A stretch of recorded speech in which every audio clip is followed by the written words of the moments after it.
तो hello everyone. तो जैसे कि हमें पता है कि सुपरमैन की मूवी बहुत ही जल्द हमारे पास आने वाली है। उड़ते हुए कबूतरों की बात मानी जाए, उड़ते हुए कबूतर क्या है, जेम्स गन ने खुद अपने पास कबूतर भेजा है ट्रेलर के माध्यम से। तो इसमें हमें बहुत सारे ही कैरेक्टर देखने को मिलने वाले और बहुत सारे से मतलब बहुत सारे, जैसे कि जेम्स गन के डीसीयू की पहली मूवी है और जेम्स गन इसमें कुछ नया बताना ही नहीं चाहते। जैसे कि अगर ये सुपरमैन की कोई मूवी है तो जेम्स गन ने पहले ही साफ तौर से इनकार कर दिया कि ये कोई ओरिजिन स्टोरी नहीं होने वाली, बल्कि हम हमारे डीसी को एकदम मिडल से शुरू करने वाले हैं, जहाँ पे पास्ट में अपना डीसी वेल सेट है, सारे कैरेक्टर अपनी अपनी जगह पर है और बस हम इस गो थ्रू वाली जर्नी में हम देखेंगे कि कौन सा कैरेक्टर कौन सा रोल प्ले कर रहा है और इसी तरह हम ये सारी चीजों को आगे तक क्या फॉलो करते जाएंगे, जो कि मुझे लगता है कहीं ना कहीं अच्छी बात भी है क्योंकि हम ओरिजिन स्टोरी से बहुत ही ज्यादा पक गए। कितनी ही ज्यादा ओरिजिन स्टोरी देखेंगे और एक तरह से रिपीटेटिव फील होने लगा था और ऑडियंस की जो डिमांड थी, मुझे लगता है कि James Gunn knows how to cook the audience, किस तरह उनकी बात मानी जाए। और I think he is going to be the next person who gonna loved by the audience. I mean, it is obviously loved by the audience too. I'm talking about the majority characters. तो इतने सारे जो characters का यहाँ पे truck पलटी हुआ है, पता तो होना चाहिए ना कौन सा कैरेक्टर क्या कर रहा है। तो आपको टेंशन लेने वाली कोई बात नहीं क्योंकि हम है ना यहाँ पे एक्सप्लेन करने के। तो आज की हम वीडियो में पॉजिटिव कैरेक्टर्स जितने हैं उनके बारे में बात करेंगे।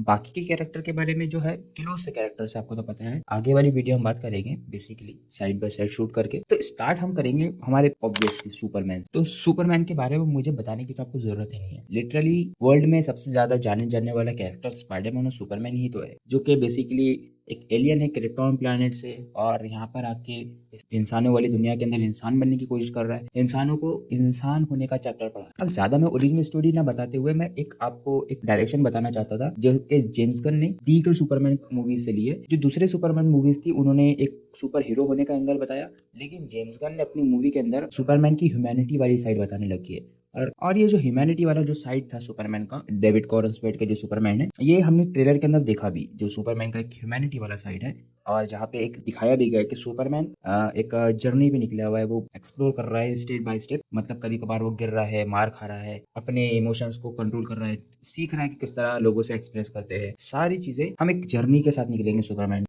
और जो बताया जा रहा है कि ये ऑल स्टार सुपरमैन की कॉमिक से जो एक रेफरेंस लिया गया है, वो भी कॉमिक के बारे में अगर हम बात करेंगे तो वो भी सुपरमैन की एक जर्नी पर ही है। हालांकि उसका एंड बहुत ज़्यादा ट्रेजिक है, लेकिन हो सकता है कि हम वो जर्नी से फॉलो करें थ्रू आउट द मूवी। इसके बारे में मैंने एक वीडियो प्लान किया है जो कि मैं जेम्स गन वाली सुपरमैन और दीगर सुपरमैन से एक कंपैरिजन और एक ड्रॉ करेंगे अपन इंटेंशन, और उसके बारे में हम लोग डीप में बात करेंगे। बाकी के जो फिलोसफिकल पॉइंट्स हैं हम वो वाली वीडियो के अंदर हम बिल्कुल बात करेंगे, किस तरह जेम्स गन अपने सुपरमैन को बाकी सुपरमैन से अलग बताना चाहता है, या फिर जो सुपरमैन का पोर्टफोलियो हमारे दिमाग के अंदर है उससे किस तरह हमको अलग देखने को मिलने वाला है ये सुपर। इसके बाद जो नेक्स्ट जो कैरेक्टर आता है वो ग्रीन लैंटर्न। अब जेम्स गन की मूवी के अंदर जो अभी इस मूवी में जो ग्रीन लैंटर्न दिखाया गया है वो बिल्कुल अलग है। ग्रीन लैंटर्न की ओरिजिन बताने की मुझे आपको जरूरत नहीं है क्योंकि हमने एक ऑलरेडी कैरेक्टर एक्सप्लेन वाली वीडियो के अंदर हमने ग्रीन लैंटर्न की ओरिजिन बताई थी, किस तरह ग्रीन लैंटर्न को स्पेस कॉप्स माना जाता है। फिर भी मैं रिपीट नहीं करूंगा, या फिर अगर आपको और ज्यादा कैरेक्टर एक्सप्लेन वीडियो देखने चाहते हैं, क्योंकि जो हमारे चैनल का है वो एक एक्साइटिंग पार्ट होता है, तो आप यहाँ यहाँ एक आ रहा होगा, आप जाके देख सकते हैं। बिल्कुल। तो ग्रीन लैंटर्न बेसिकली स्पेस की पुलिस है और जो यहाँ अर्थ का जो सेक्टर है स्पेस का, यहाँ पे जो ग्रीन लैंटर्न दिया गया है, यहाँ पे बेसिकली उन्हें विल पावर से, उनके पास एक बेसिकली रिंग होती है जिस जो कि विल पावर के थ्रू, मतलब ग्रीन लैंटर्न की विल पावर के थ्रू बेसिकली एक अलग से शेप्स बना सकते हैं, अपना सूट्स हथियार वगैरह ये सारी चीजें बना सकते हैं। अब बात जो करनी थी इसके अंदर ग्रीन लैंटर्न की, इसमें एक ग्रीन लैंटर्न दिखाया गया है गाय गार्डनर वाला ग्रीन लैंटर्न। अब बेसिकली जो कॉमिक्स है जहाँ पे हमें हेल जॉर्डन का ग्रीन लैंटर्न और उसके साथ में एक ग्रीन लैंटर्न देखने को मिलने वाला है, तो मतलब यहाँ पे बेसिकली तीनों लैंटर्न स्टैब्लिश हो ही गए। अब आप इसमें कंफ्यूजन ना हो, तो एक्चुअल में ये जो गार्डनर वाला ग्रीन लैंटर्न है ये बाकी दो ग्रीन लैंटर्न से अलग है बिल्कुल। हर तीनों ग्रीन लैंटर्न जो है वो स्पेस वाले, अपने स्पेस के अर्थ वाले सेक्टर के अंदर इनका लैंटर्न का काम दिया हुआ है, जहाँ पे अगर कोई नहीं प्रेजेंट रहा तो गाय गार्डनर वाला ग्रीन लैंटर्न यहाँ पे। और इसका ओरिजिन भी थोड़ा सा हेल जॉर्डन से थोड़ा कनेक्टेड है कि जहाँ पे वो पहले जो एक एलियन गिरा था ग्रीन लैंटर्न के, जो जहाँ से हेल जॉर्डन को रिंग मिलती है, तो वहां से सबसे ज्यादा करीब बल्कि यही होता है। और कॉमिक्स के अंदर भी इस हमेशा हेल जॉर्डन को जो सेकंड चांस होता है वो गाय गार्डनर को ही मिलता है। बेसिकली गाय गार्डनर को एकदम कॉमिक्स के अंदर बताया भी इस तरह के एकदम टफ गाय है,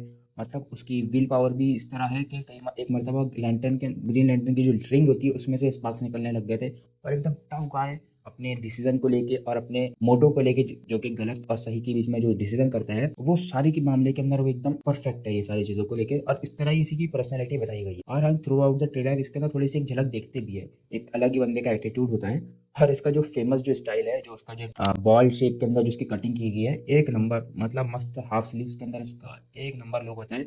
ये चीज़ मुझे देखने को बहुत ज़्यादा इंटरेस्टिंग लगी, किस तरह जेम्स गन ने इसका जो कॉमिक वाला लुक था उसे रियल लाइफ में अचीव किया। हाँ, बाकी का मुझे बिल्कुल यकीन है कि जो लैंटर्न सीरीज आने वाली है, हम ग्रीन लैंटर्न को और ज़्यादा एक्सप्लोर करेंगे। मतलब हम देख रहे हैं कि ग्रीन लैंटर्न के जेम्स गन डीसी के किस तरह अलग अलग सेक्टर्स के अंदर एक्सप्लोर करना चाहता है। अब हॉक गर्ल भी सुपरमैन की मूवी के अंदर अपीयर होने वाला एक और कैरेक्टर है। अब हॉक गर्ल के बारे में, ये हॉकमैन से रिलेटेड है, ये दोनों आपस में एक दूसरे के लवर होते हैं। हॉकमैन की बेसिकली ओरिजिन स्टोरी मैंने अपनी वो वाली वीडियो में बिल्कुल बताया था कि किस तरह ये दो लवर होते हैं और इजिप्शियन मैथोलॉजी के अंदर इन्हें मार दिया जाता है और एक कर्स के थ्रू, एंथ मेटल के थ्रू एक वो हथियार बना होता है और इसी के तहत उनको एक वो मिलती है, पावर मिलती है एंथ मेटल, जो कि एक एलियन मेटल है, और इसी के थ्रू उन्हें पावर मिलती है उड़ने, फ्लाइट वगैरह की। और इनकी जो ओरिजिन स्टोरी है वो भी बेसिकली बहुत ज़्यादा इंटरेस्टिंग है कि किस तरह ये दोनों एक दूसरे से अलग होते हैं, फिर थ्रू आउट द अपने टॉर्च पास करते रहते हैं। इन दोनों का आपस में मिलना भी किस तरह ट्रेजिक एंड और किस तरह एक सारी एक स्टोरी के साथ जुड़ा हुआ है, ये बिल्कुल एक्सप्लोर करने वाली चीज़ है। हालांकि जेम्स गन ने कंफर्म किया है कि इसके अंदर कोई भी कैरेक्टर की ओरिजिन स्टोरी को बताया नहीं जाएगा। ओरिजिन स्टोरी से मतलब है कि एकदम जो जीरो से जो ओरिजिन स्टोरी है उसके बारे में नहीं बताया जाएगा। हाँ, कुछ कुछ चीज़ों का मेंशन किया जाएगा जो कि अपनी स्टोरी की डेप्थ को और ज़्यादा बढ़ाता है। हॉक गर्ल और हॉकमैन के बारे में अगर हम बात करें तो ये जैसा इनकी एक रीइंकार्नेशन वाली जो थ्योरी है, जेम्स गन ने जो कंफर्म किया, ये जो केंद्र है इसके अंदर, बेसिकली जो केंद्र जो है इसके अंदर जिसका नाम बताया गया है, ये जो है वो ग्रैंड नाइसी है, मतलब परपोती है श्रेया केंद्र की, जो कि एक अपने में एक हॉक गर्ल होती है और इस तरह वो रीइंकार्न होकर अपनी ग्रैंड पोती के अंदर जो वापस से रीइंकार्न होती है। ये हॉक गर्ल की ये है। हॉक गर्ल की एक और स्पेशल एबिलिटी थी कॉमिक्स के अंदर, जो उसकी जो ऑर्गेनिक विंग है, और जो जेम्स गन वाली मूवी है इसके अंदर भी वो कंफर्म किया है कि यहाँ पे भी जेम्स गन ने उसे अपनी ऑर्गेनिक विंग दी है। तो मतलब हम थ्रू आउट द मूवी देखेंगे कि किस तरह जेम्स गन ने अपने यूनिवर्स को पूर्ण कॉमिक्स के कनेक्ट करके रखा हुआ है, जो कि कॉमिक्स बुक रीडर को भी बहुत पसंद आएगा। और एज अ व्यूअर, हम जो नॉन कॉमिक बुक रीडर है वो भी कुछ नया देख के कुछ नया समथिंग एक्सप्लोर करेंगे। और सोर्स से जो चीज़ें ज़्यादा कनेक्टेड रहती है उसमें ज़्यादा डेप्थ भी होती है और बहुत सारी चीज़ें हमें मटेरियल मिलता है देखने की। ऑब्वियसली इंसान की क्रिएटिविटी हमें देखने को मिलेगी, लेकिन क्रिएटिविटी भी यही है कि एक सोर्स मटेरियल से रियल लाइफ चीज़ों को इमेजिन करना, ये भी क्रिएटिविटी का पार्ट। अब इसके बाद जो नेक्स्ट कैरेक्टर है वो है मिस्टर टेरिफिक। अब मिस्टर टेरिफिक भी जेम्स गन के सुपरमैन में अपीयर होने वाला एक और कैरेक्टर है। और मिस्टर टेरिफिक, हॉक गर्ल और गाय गार्डनर, ये तीनों एक ही सेम यूनिफॉर्म में दिख रहे हैं। मैक्सल लॉर्ड की एक बनाई हुई जो टीम होंगी, super hero team justice gang, और ये तीनों उसके पार्ट होंगे। मिस्टर टेरिफिक के बारे में अगर बात करें तो मिस्टर टेरिफिक ऐसा कोई गॉड गिफ्टेड या फिर कोई गिफ्टेड सुपर हीरो नहीं है, और यही चीज़ इसके बारे में इंटरेस्टिंग बनाती है। मिस्टर टेरिफिक के बारे में बात कर बताया जाता है कि लेक्स लूथर और बैटमैन के बाद वर्ल्ड का थर्ड मोस्ट इंटेलिजेंट गाय है। ये बहुत बड़ा बिजनेसमैन होता है, मिलियनर होता है, और एक ट्रेजिक इवेंट के बाद ये मिस्टर टेरिफिक में चेंज होता है। बेसिकली जो मिस्टर टेरिफिक है ये एक पास ऑन ऑनर है। पहले इसमें कोई और मिस्टर टेरिफिक होता है और फिर ये जब इसके बारे में फाइंड आउट करता है तो वो उससे ज़्यादा इंस्पायर होकर वो खुद को एक और अब मिस्टर टेरिफिक बताने लगता है। बेसिकली ये ऐसा है पास ऑन ऑनर वाला, हमें डीसी के अंदर बहुत ज़्यादा देखने को मिलता है। जैसे कि ब्लू बेटल के अंदर भी सेम कुछ ऐसा ही है। मिस्टर टेरिफिक की ओरिजिन स्टोरी के बारे में बात करें ना, तो उसकी जो वाइफ है और अनबॉर्न चाइल्ड है वो एक ट्रेजिक इवेंट के अंदर मारे जाते हैं, जो कि मिस्टर टेरिफिक की लाइफ को चेंज कर देते हैं। और मिस्टर टेरिफिक के पास कोई और ऑप्शन नहीं होता रिवेंज लेने का, और वो रिवेंज की राह पे निकलता है। लेकिन फिर वो पुराने मिस्टर टेरिफिक से उसको एक नई इंस्पिरेशन मिलती है। उसकी पावर्स के बारे में आप बात करें ना, तो ये ज़्यादा इंटरेस्टिंग पार्ट है।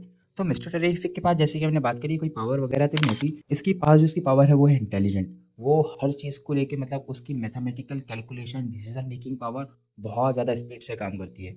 इसी के साथ उसके पास पैसा बहुत है, और इसके साथ बताया जाता है कि बहुत सारी पीएचडी डिग्रीज है। बताया जाता है 14 अलग अलग कैटेगरीज में, फिजिक्स, केमिस्ट्री, मैथ, सारी चीज़ों के अंदर 14 से ज़्यादा डिग्रियां हैं उसके पास पीएचडी। वो ओलंपिक गोल्ड मेडलिस्ट रह चुका। फिर उसी के साथ वो मिक्स्ड मार्शल आर्ट्स के अंदर भी एक मास्टर। तो ये सारी चीज़ें मिस्टर टेरिफिक की स्किल को बताती है। फिर इसी के साथ उसके पास टेक्नोलॉजी के नाम पे बहुत सारे गैजेट्स हैं। स्पेशली जो उसके पावर्स के बारे में बात होती है, मिस्टर टेरिफिक के पास अपने 3 बॉल से उसके पावर मिलती है। आई मीन लिटरली उसके 3 बॉल उसके 3 बॉल से उसके पावर मिलती है, जो कि मूवी के अंदर बताया भी गया है। उसे टी स्फेयर का नाम दिया गया है। बेसिकली ये ऑलराउंडर है। ये उसे शील्ड्स के काम भी देते हैं, ये खुद एक वेपन बन जाते हैं, बल्कि दूसरे लोगों को ट्रैकिंग करने के काम आते हैं। फिर इसी के साथ ही किसी चीज़ को हैक करना है, मतलब दुनिया ज़माने में जितनी मशीनें हैं सारी चीज़ें मिस्टर टेरिफिक के कंट्रोल। थोड़ा सा बैटमैन से थोड़ा सा हमें सिमिलरिटीज दिखती है। बैटमैन से याद आया, बैटमैन के साथ इसकी राइवलरी बहुत सही है। मतलब कई मरतबा ये बैटमैन के साथ अपनी राइवलरी, मतलब मिलियनर है, फिर इसी के साथ सुपर हीरोगिरी के अंदर भी अपनी राइवलरी सेट करता है। एक कॉमिक के अंदर एक अपनी खुद की एक टीम बना चुका था राइवलरी सेट करने के लिए। तो इस तरह इनका एक कुछ तो कनेक्शन है जो कि देखने में ऑडियंस को भी मजा आता है। ऑडियंस डिवाइड होती है, अपने अपने ओपिनियंस फॉर्म करती है, अपने अपने फैंस बनाने लगता है। और इसका जो फेमस स्लोगन है फेयर प्ले, ये एक्चुअल में एक उसका खुद का स्लोगन है जो कि हम इस मूवी के अंदर भी उसके जैकेट के ऊपर जो कि कॉमिक से लिया गया है उसके लिखा हुआ था जैकेट के ऊपर, जो कि कमिटमेंट है क्राइम की तरफ, मतलब किस तरह उनके साथ फेयर प्ले करने को होना और एक पॉजिटिव इम्पैक्ट लोगों के बीच में रखने को होना। इसके बाद जो एक मिस्टीरियस सा कैरेक्टर इस मूवी में बताया गया है जो कि बताया जा रहा है कि मेटामॉर्फोसिस है। मेटामॉर्फोसिस के बारे में बात करें, इसका एक्चुअल में नाम रेमैक्स होता है। अब एक्चुअल में से एलिमेंट मैन भी कहते हैं। तो एक्चुअल में रेमैक्स जो है वो एक एक्सप्लोरेशन के अंदर, एक एक्सीडेंट के अंदर उसे पावर मिलती है। बेसिकली एक तो कुछ हिमालय के टेम्पल के अंदर उसे पावर मिलती है या फिर कोई पिरामिड्स के अंदर उसे पावर मिलती है कि ये अपनी बॉडी की कंपोजिशन को, केमिकल कंपोजिशन को किसी भी एलिमेंट के अंदर, चाहे वो नोन है अननोन हो, उसके अंदर चेंज कर सकता है। अब इंटरेस्टिंग बात इस कैरेक्टर को लेके ये है कि ये अपनी इस मिली हुई पावर को लेके बहुत ज़्यादा डिस्टर्बिंग है कि उसे पावर से ज़्यादा एक कर्स के तौर पे ट्रीट करता है। मतलब वो हर बार उसके क्यूर के अंदर ढूंढते रहता है और ये खुद को लेके भी बहुत ज़्यादा डिस्टर्ब होता है। और ये हमेशा चाहता है कि एक नॉर्मल लाइफ जिए, और जो उसकी लव इंटरेस्ट साइमन स्टेज है वो उसके साथ हमेशा ऐसी नॉर्मल लाइफ जीने की कोशिश करता है, जो कि उसके जो बॉस होता है वो उसी की ही बोले तो बेटी होती है। और ये इस तरह उसके बॉस और उसके बीच में भी एक केमिस्ट्री है जो कि एक और स्टोरी की तरफ लेके जाता है। तो बेसिकली जो कैरेक्टर है मेटामॉर्फोसिस सकता है बेसिकली अपने आप को किसी भी एनवायरनमेंट, किसी भी मेटल के अंदर चेंज कर सकता है, चाहे वो कोई इनर्ट गैस हो, कोई वो डायमंड हो, कोई आयरन हो, या फिर इवन दो इस मूवी के अंदर हमने देखे हैं कि वो अपने हाथ को क्रिप्टोनाइट के अंदर भी चेंज कर सकता है। ये यहाँ पे इसके लिए काम आ सकती है। और इसी के साथ ये जो है ये इसकी खुद की बॉडी कंपोजिशन इसे पॉइजन, इवन कोई डिसीज और इवन एटॉमिक रेडिएशन से भी उसे बोले तो एकदम इनर्ट बनाती है। और इसी के जो साइकोलॉजी को लेके मेरे पास एक थ्योरी है कि हो सकता है कि जो हमें एक बाजू में एक लड़की दिखाई गई है, हो सकता है वो मेटामॉर्फोसिस की गर्लफ्रेंड हो जिसे लेक्स लूथर ने किडनैप किया और वो उसी के लिए उसे प्रिजन में कैद किया और सुपरमैन के अगेंस्ट में उसे यूज कर रहा है। अब हमने ट्रेलर के आगे ही हमने इस शख्स को, सुपरमैन को सन की एनर्जी से चार्जअप करते हुए भी देखा, तो ये सुपरमैन के लिए एक बेनिफिट भी साबित हो सकता है। या फिर मेरे पास एक और थ्योरी है कि हो सकता है कि लेक्स लूथर ने उसे मैनिपुलेट किया हो कि ही कैन फिक्स हिम, और इसी के लिए वो लेक्स लूथर के लिए काम करने लगा। यही सारी चीजें कैरेक्टर को डेप्थ प्रोवाइड करती है। तो ये थे कुछ सुपरमैन मूवी के अंदर आने वाले कुछ पॉजिटिव कैरेक्टर्स। इसके बाद हम कुछ नेगेटिव शेड्स के बारे में बात भी करेंगे जो कि आने वाली वीडियो है। यही वीडियो बहुत लंबी होने वाली है और इसे एडिट भी करना है। तो मुझे सुपरमैन की मूवी से बहुत ज़्यादा उम्मीद है। आपको क्या उम्मीद है? और या फिर अगर मैंने कुछ इन्फॉर्मेशन कुछ गलत वगैरह दिया होगा या फिर कुछ और चीज़ें आप सजेस्ट करना चाहते हैं तो बिल्कुल कमेंट बॉक्स आपके लिए खुला हुआ है।